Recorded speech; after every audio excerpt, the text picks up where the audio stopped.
So oftentimes I get asked, Jenny, how can I grow my practice? How can I make more money? How can I be less stressed?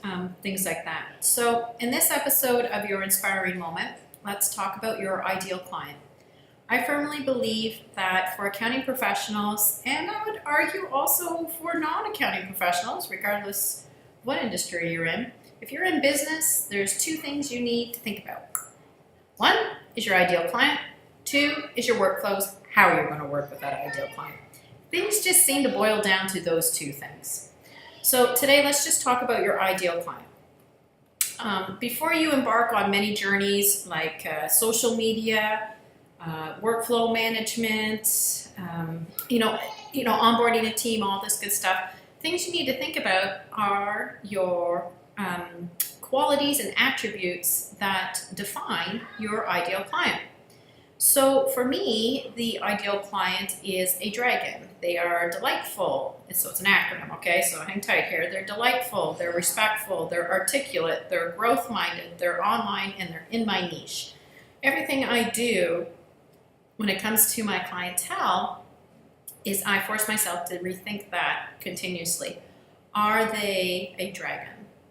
Are they a dragon? Seriously, are they a dragon? And by staying true to my definition of an ideal client, it has served me very well.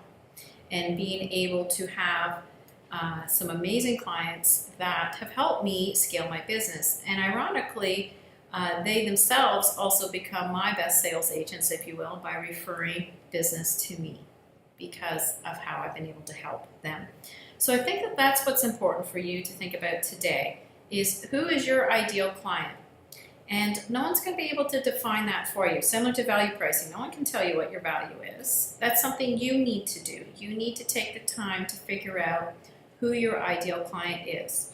A couple of tips. So what are some things you can do right now to find out who that person is? Because you just might be looking around like, okay, where are they? Not quite going to just pop up for you. What you need to do is start looking at those attributes and qualities of maybe existing clients you have in your existing engagements. What do you like about them? Don't focus on what you don't like. That's not going to help you. Focus on what you like. So who do you like dealing with and why? What is it about them? Is it the region that they're in? Is it the particular product that they offer? Is it just because they're a roundabout great person? Is it because they're in a particular vertical or niche that is really growth-minded?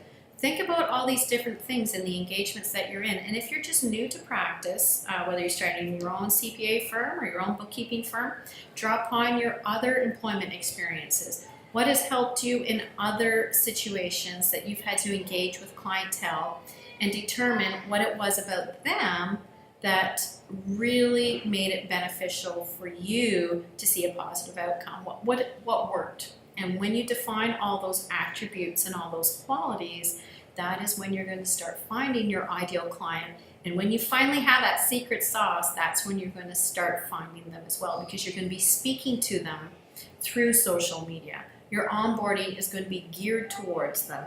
Your efforts of whether it's yourself or your team is going to speak directly to that ideal client. So if you're going after dentists, stop talking to construction workers, okay? That's kind of where I'm getting at.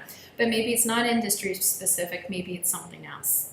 So that's my challenge for you today, is to define your ideal client and challenge yourself in every step that you make with your business. Does that reflect that ideal client? And if it doesn't, my friend, you have some soul searching to do. Take care.